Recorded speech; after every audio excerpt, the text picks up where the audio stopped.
بسم اللہ الرحمن الرحیم۔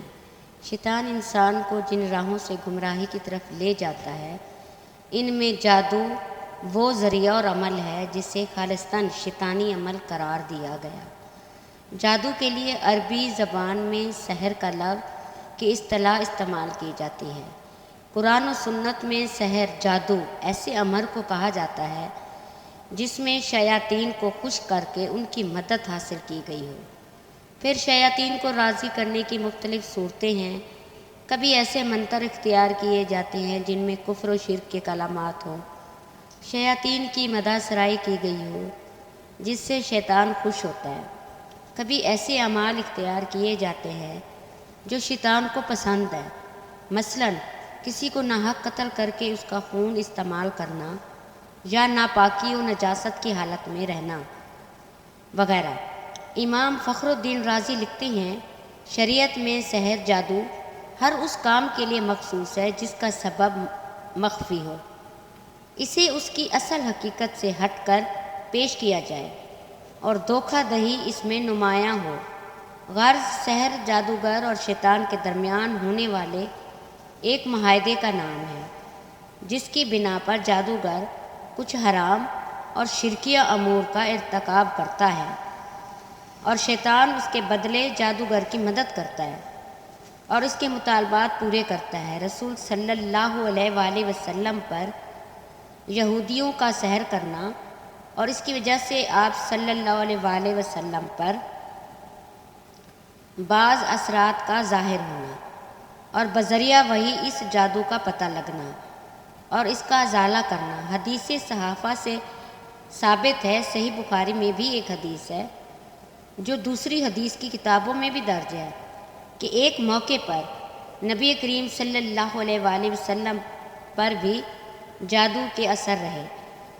حضرت زید بن ارقم سے روایت ہے کہ ایک یہودی نے نبی کریم صلی اللہ علیہ وآلہ وسلم پر جادو کیا۔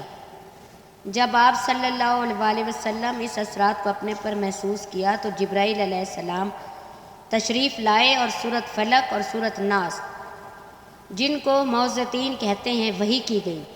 پھر جبرائیل علیہ السلام نے آپ سے کہا، یقیناً ایک یہودی نے آپ پر جادو کیا ہے اور اس کا طلسم فلاں کنویں میں رکھا ہوا ہے۔ نبی کریم صلی اللہ علیہ وسلم نے حضرت علی کو بھیجا کہ وہاں سے طلسم لے آئے۔ جب وہ اسے لے کر واپس آئے تو آپ صلی اللہ علیہ وآلہ وسلم نے حضرت علی سے فرمایا کہ اس کی گرہوں کو ایک ایک کر کے کھولیں اور ہر گرہ کے ساتھ ان صورتوں میں سے ایک ایک آیت پڑھیں۔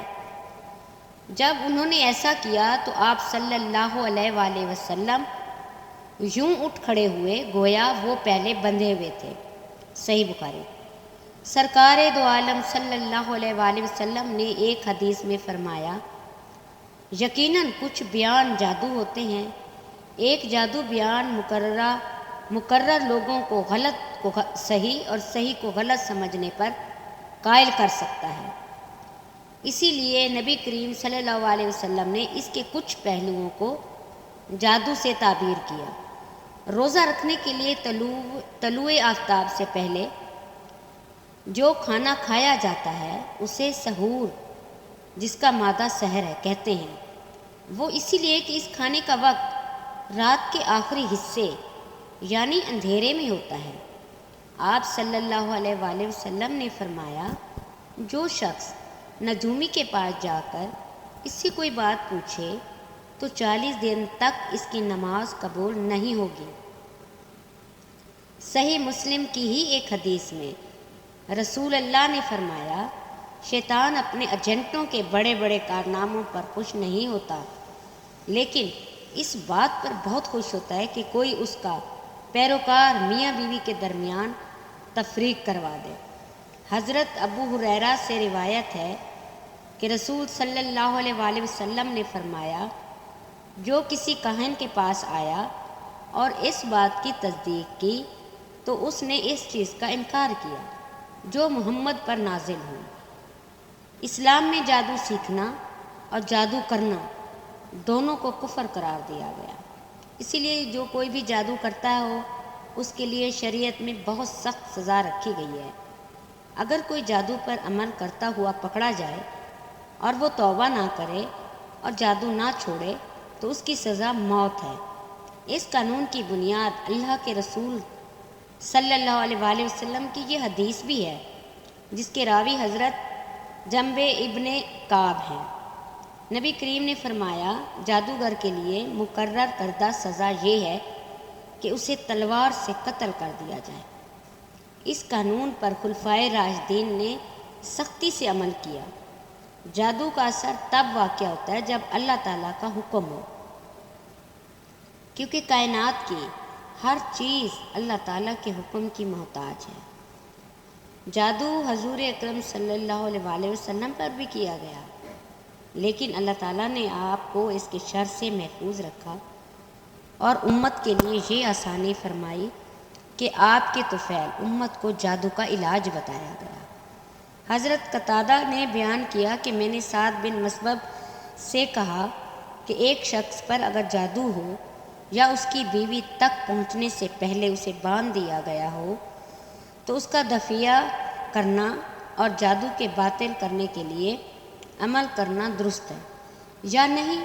اس نے کہا، اس میں کوئی قباحت نہیں۔ جادو کا توڑ کرنے والوں کی نیت تو اچھی ہوتی ہے اور اللہ پاک نے اس بات سے منع نہیں فرمایا جس سے فائدہ ہو۔